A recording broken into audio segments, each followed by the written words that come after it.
what begins to happen is that when Louis XVI wants to raise taxes, he's like, hey, church and nobles, maybe you guys should contribute.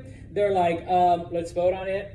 No, yes, okay? So they lose, all right? And so Louis XVI then says, well, I'm forced to raise taxes on this group that has the least amount of money, okay? And so basically they're sick of it. They're sick of this bullshit, pardon my French, all right? And so they break off and form what's called the National Assembly. They basically begin the French Revolution on July 14th, 1792. And so basically what they do is they begin to take over, they abolish the estates, they begin to tax everyone, and we enter a period of violence where people are being overthrown, people are being killed. This period of time is known as the Reign of Terror, where almost anyone who speaks out against the revolution is executed, okay? While this is happening, other countries, specifically England, Prussia, Russia, and Austria, invade France because obviously they're afraid if this revolution succeeds. Because if the French people overthrow their king and get rid of the monarchy, what could happen in their own countries? The exact same thing, yeah. So let's put this down. King Louis XVI is eventually executed, so is Marie Antoinette, okay? I put here Napoleon. Remember, he is the general who leads the French armies against this invasion. Against all odds, he's actually successful in keeping, France free. Eventually, we see the formation of the First Republic. So they completely get rid of the monarchy and try to model their government after the United States.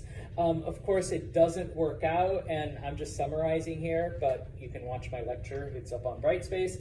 Eventually, though, Napoleon declares himself emperor, okay, and basically begins an invasion of the rest of Europe, okay? And let me make this bigger really quick. Okay, come on. There you go. Before we jump into this, okay, by the time Napoleon is through conquering Europe, all right, everything that you see in green was, quote unquote, officially France, okay? That is ruled directly by Napoleon. The areas that you see in purple, okay, those were areas that France conquered, but Napoleon put his family and friends in charge. So, for example, Spain, Napoleon gave it to his brother Joseph. He's like, here, happy birthday, Joe. Here's Spain. And so he became the king of Spain, okay? I know, like, the Duchy of Warsaw and the Kingdom of Italy, he put his son in charge, even though he was only a baby. So there was like a regent ruling. Like his cousin was in charge of the Duchy of Warsaw, et cetera, et cetera. So, gave it to his family. And then the, I want to say light purple, whatever that weird bluish color is, Napoleon conquered them, but in this case, he didn't like take them over. He like basically forced them to be allied with him. So in this case, we see, he's pretty much in control of all of Europe, and he's in control of Europe for a very, very long time. All right. Now, of course, and one of the things, I didn't write it up, but during his time in control of Europe, and it was in our lecture on Monday, remember, Napoleon doesn't just conquer, he does like change the social structure. So, no more of this Estates General bullshit where like the poor people are the only ones paying taxes. He, redoes the tax code.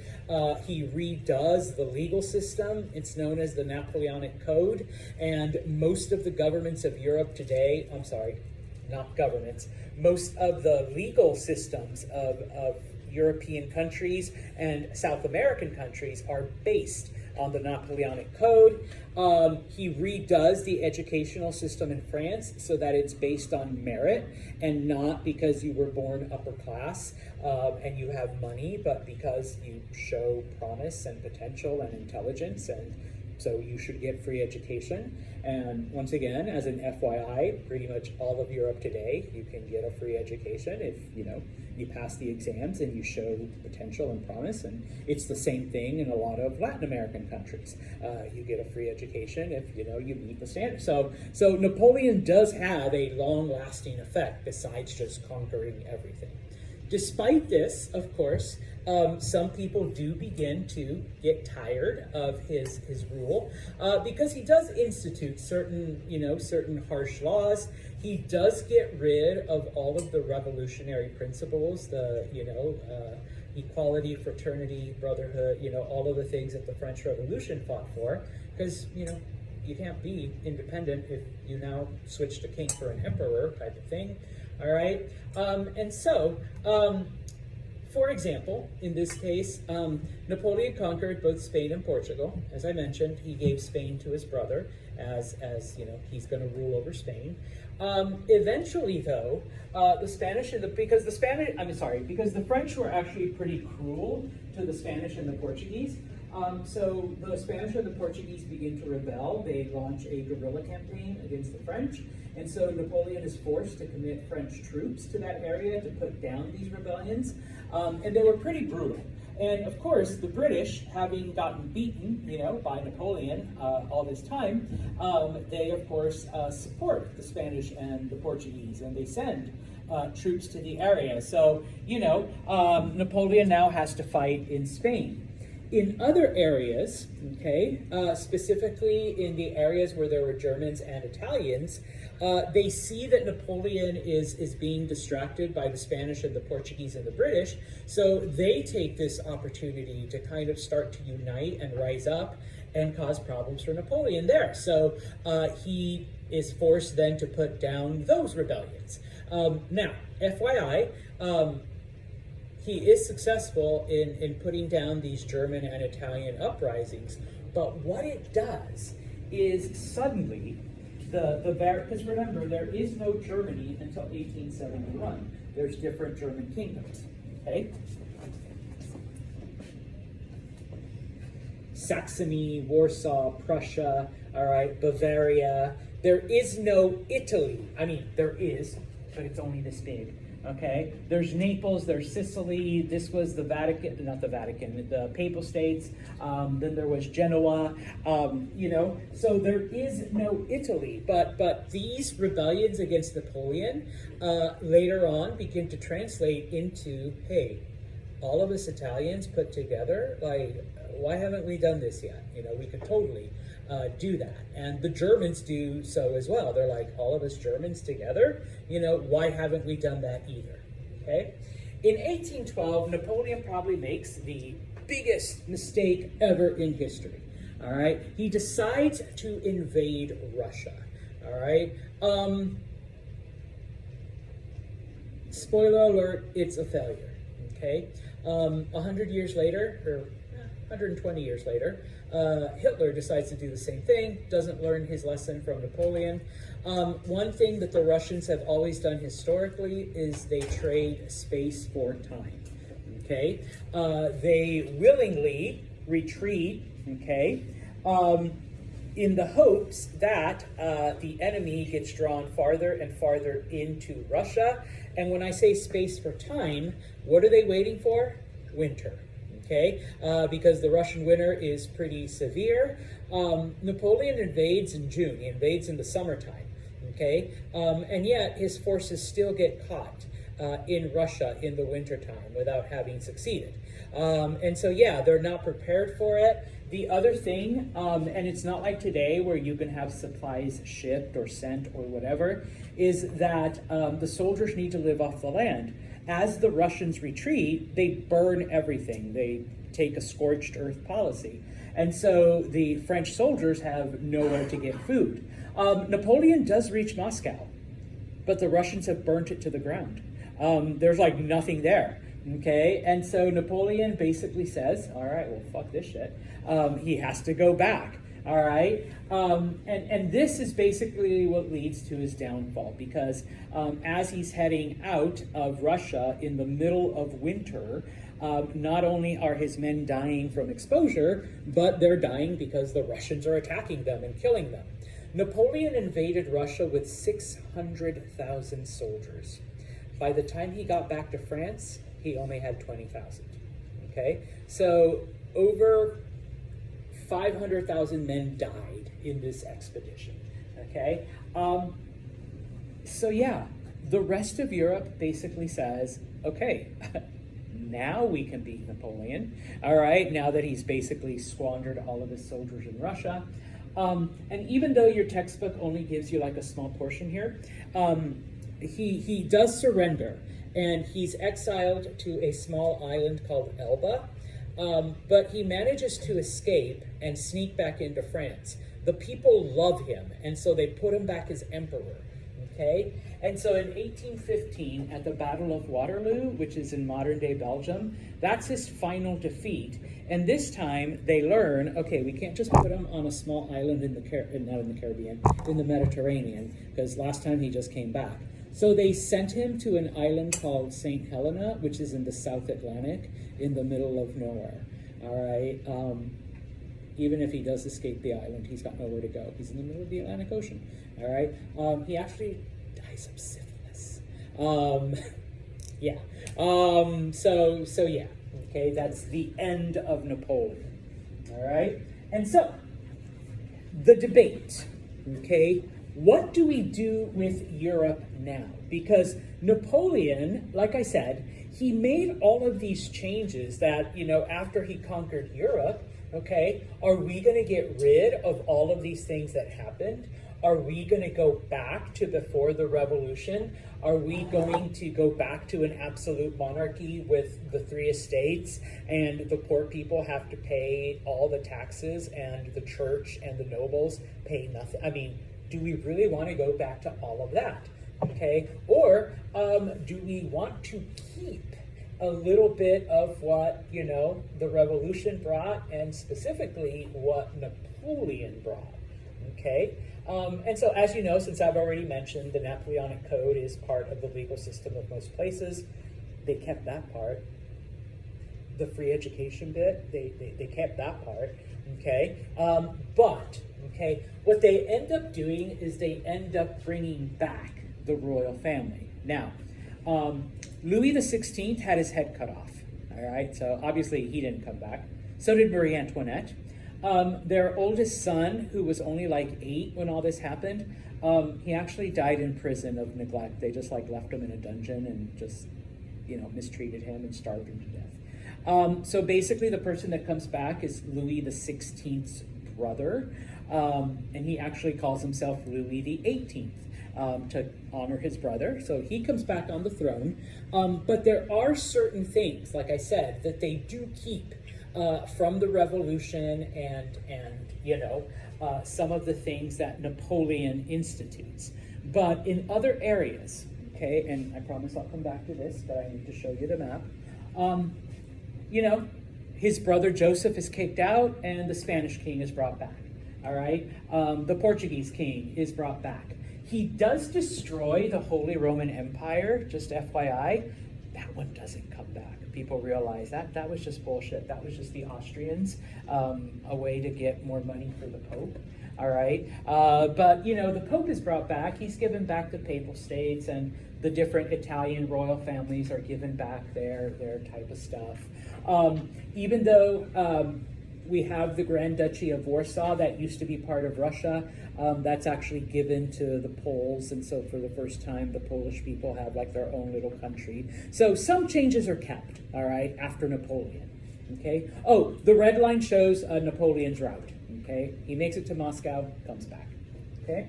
So, all right, we have that happening, okay, at the end of the French Revolution, okay? And so, once again, United States, okay, France, All right. Now, just FYI, one of the things that happened because of the French Revolution and Napoleon and all that, we do see the creation of Belgium and the Netherlands and a couple of other countries. Okay, the Netherlands was always there, but Belgium was a part of the Netherlands, and so we see then that division as well. Okay. Now, oh, I should have just done that. Sorry. Okay. We'll look at the third revolution now. So we've had USA, we've had France. We go back to the Americas, okay, and we look at Haiti, all right? Just FYI, outside of the United States, Haiti is the next country in the Americas to become independent, all right? Not the one you expected, all right? Now, how does it happen? Well, remember, and I just summarized and we talk about Napoleon, okay?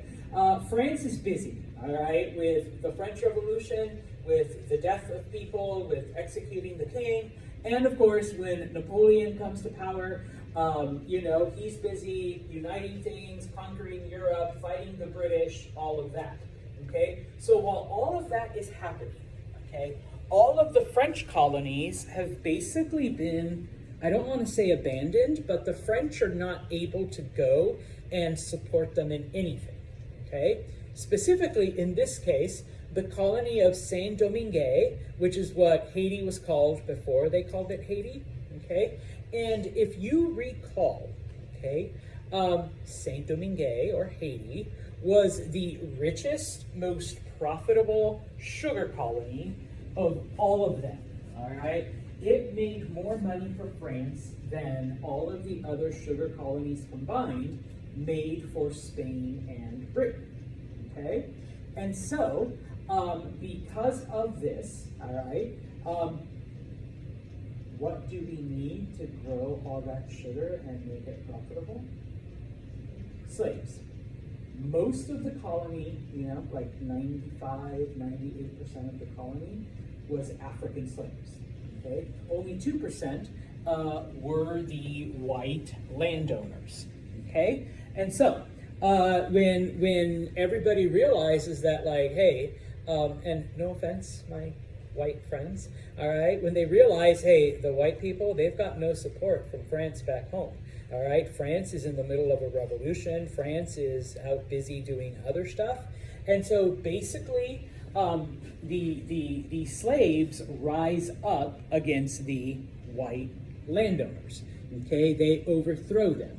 Okay, and so this really puts to the test, because remember the aspects of the French Revolution about equality and brotherhood and all of that. I mean, is that true, or does that only apply to the white French people and not to their slaves?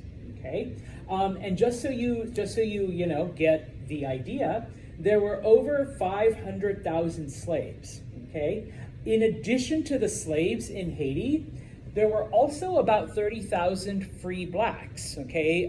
People who had earned their freedom in some way, shape, or form, okay? There were only about 40,000 white landowners in all of Haiti, okay? And so, what basically happens, yeah, the white settlers, you know, they're like, we're the richest colony ever. Now that France is having problems, we want our independence. Okay, the free blacks were like, hey, we want to be equal to you because, you know, we're not slaves and we deserve to share in all of this wealth. And of course, the slaves in Haiti, they just wanted their freedom. Okay, eventually, there is a war. Okay, and basically, you know, it's the entire black population in Haiti against the white population, and yeah. They're outnumbered, okay, by all of the slaves and all of the free blacks. Now, at some point, you know, the French are able to send some soldiers to try to help, but by this point it's too late and there's not enough, okay? And so what happens is the National Assembly in France, they're like, hey, what if we outlaw slavery? What if we eliminate slavery? Then that'll keep the African population of Haiti happy, and you know, the white landowners can still stay and keep their land. Okay, kind of a PR thing. All right. Obviously, in this case, no. Okay, the black population takes over the island, and it's a pretty violent takeover because a lot of the large mansions and homes of the white landowners are burnt to the ground. A lot of the institutions are destroyed. All of the white population is basically exiled. They're kicked out of Haiti, and so they lose all of their stuff that are there. Okay, now other countries also don't like this. Okay, because if a group of slaves, a group of Africans, are able to overthrow the white landowners and white population of Haiti, what might happen in other places? The same thing. All right, just like when, they got rid of the king and cut off his head. All right, yeah, we don't want our slaves to be doing the same thing. And so the British and the Spanish try to send forces because they're the two next major sugar producers in the Caribbean. But they fail, all right? They're unable to retake Haiti from the freed and liberated slaves that were there, okay? Now, fast forward a few years, and Napoleon, because Haiti has been independent for, about 3 or 4 years, Napoleon tries to take Haiti back, okay? It is part of a larger scheme, okay? He has already conquered all of Europe, all right? Now he wants to establish a presence in the Americas, okay? Remember, France owned Louisiana, okay? Everything west of the Mississippi River, all right? But in order to guarantee its safety and you didn't really trust the Americans, not the way Louis XVI did, okay? He's not really willing to take that chance, so he basically needs a base where he can station his soldiers and his navy, and that base is Haiti. So he tries to take Haiti back, okay? A Haitian named Toussaint Louverture, he's basically the one that leads this rebellion. He's the one that leads the Haitian forces against the French, all right? The French are unable to take Haiti back, but it's not because they weren't skilled or because the Haitians were just too good of fighters, okay? What kills most of the French army, or most of Napoleon's army, is yellow fever and malaria, okay? And we briefly talked about this in the previous chapter. How does one catch yellow fever and malaria? Mosquitoes, thanks Liz. Mosquitoes. The French soldiers are literally getting stung to death, all right? They get stung by mosquitoes, and both yellow fever and malaria are transmitted via mosquitoes, okay? And so, yeah, so it's pretty easy to beat an army that is sick. And question? Yeah, so the Haitians didn't get yellow fever and malaria because they didn't kill anything. Yeah. There's that. There's also, and this is now stepping a little bit into biology. Okay, African Americans have a certain gene that causes a condition called sickle cell anemia. And while sometimes it is harmful because it does cause people to become anemic, you don't get enough oxygen because of the shape of their hemoglobin in their cells. It's a natural defense against malaria and those types of diseases. So it's something that has evolved in African American populations to protect themselves against this. All right, so part of it was that. And then, part of it was they already knew what the cure was or what the remedies were. So combined, the French didn't have, either the altered cells or the cure. So the French lose. Okay.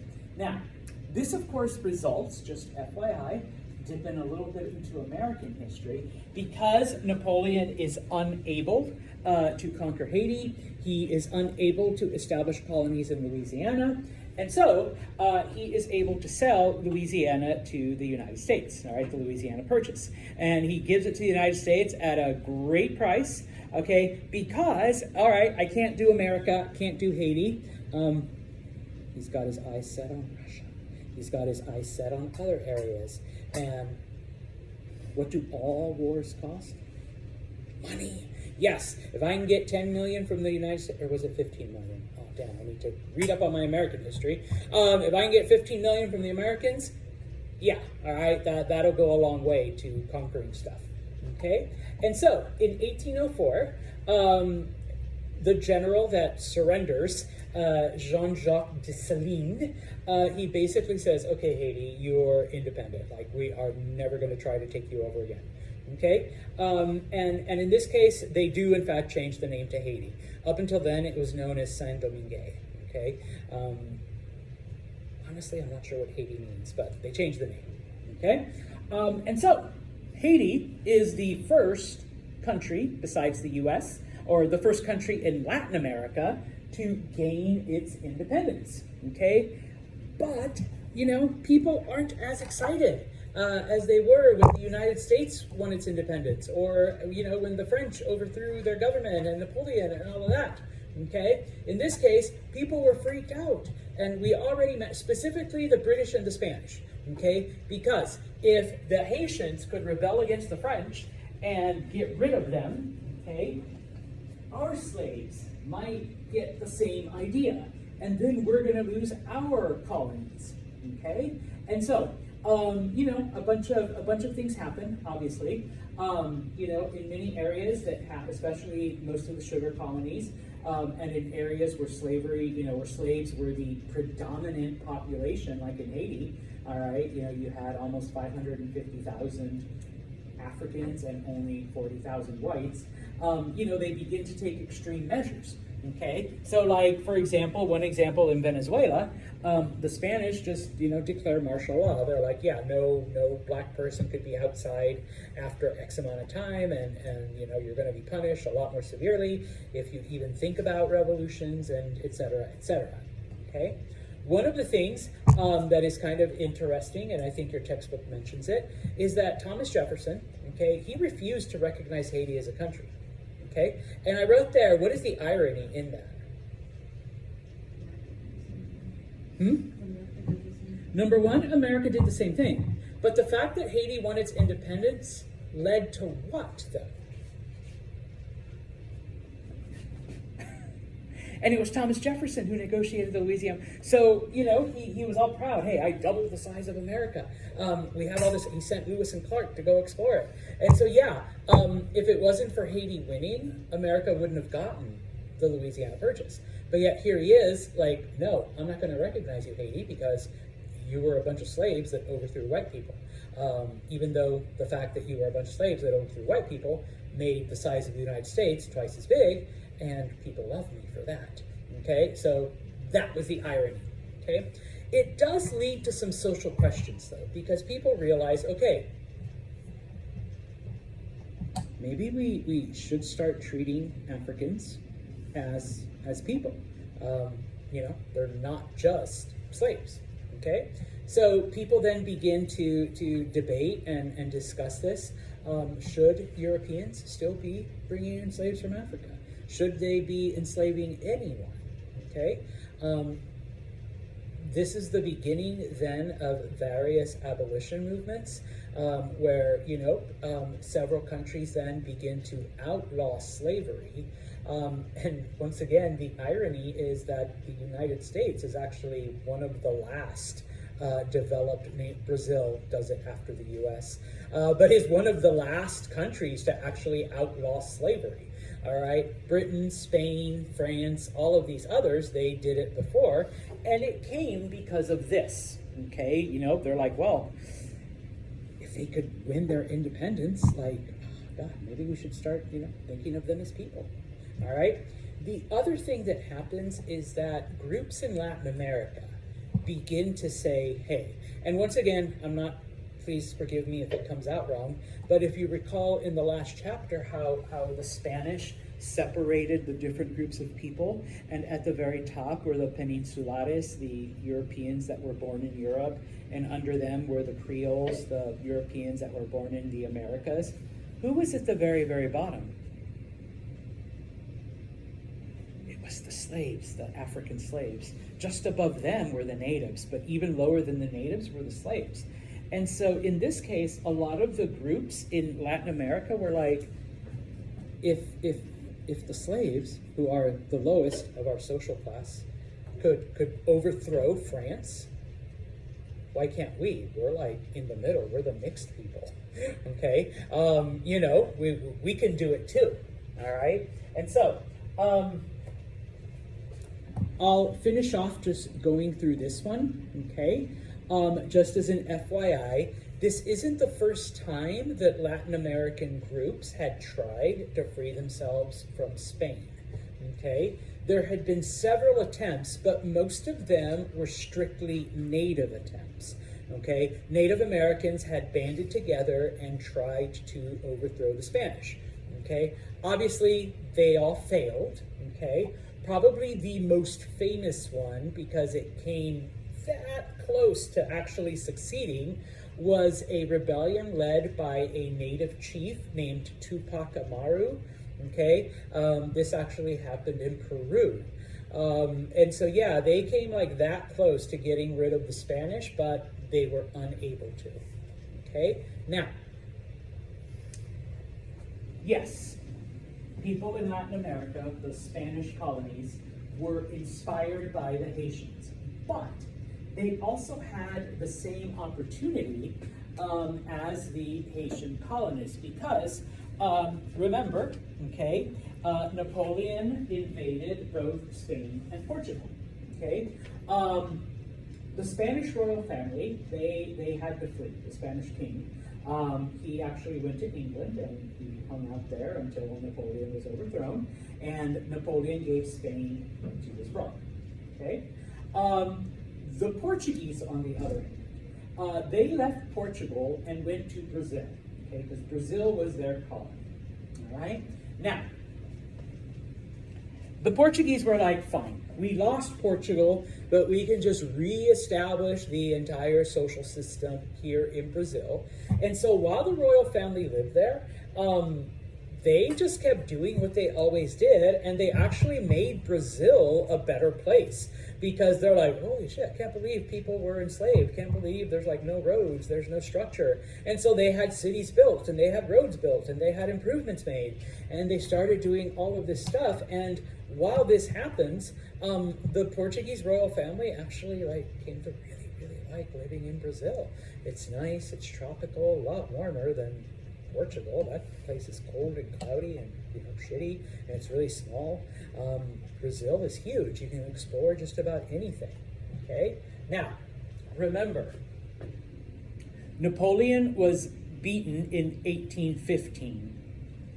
The Portuguese royal family does not go back until 1821. So even after Portugal became free again, the royal family was like, we would just rather stay in Brazil. It's a lot nicer here. Eventually they were forced back.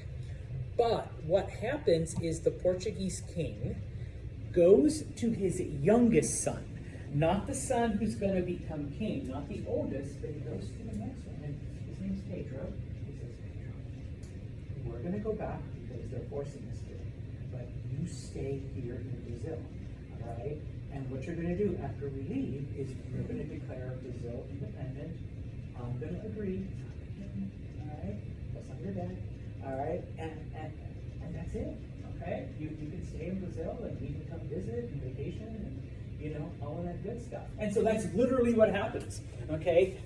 Prince Pedro stays behind, and everyone's like, wait, what happened to Pedro? And they're like, he's back in Brazil. He'll be here soon. And then Pedro says, nope, we're independent. We're in our own country, and I'm King Pedro I. And so the Portuguese king says, okay, all right, sounds good.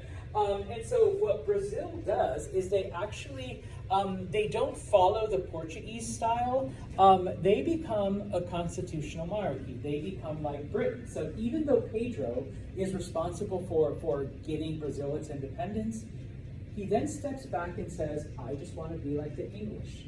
And what does the English royal family do? Someone, thank you. Yes, thank you, Patrick. Thank you.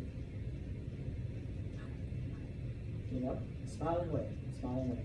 All right, and so like Pedro lives out his life in Brazil, smiling and waving. All right, he has a palace, and actually throughout the 1800s, Brazil is the most stable and the most prosperous country in South America. All right, because of this. The 1900s is a completely different story. All right, then it falls apart and becomes a shit show. All right, but through the 1800s, all right, it actually succeeds. All right, and it's kind of interesting that we had a kingdom in the Americas. Okay, on Friday, we will look then. So we've seen Brazil, we've seen Haiti, we've seen America. Here's Louisiana. All right, we've seen France. All right, we're going to look at the other Latin American countries, starting with Mexico. All right, looks like it's raining, so stay dry.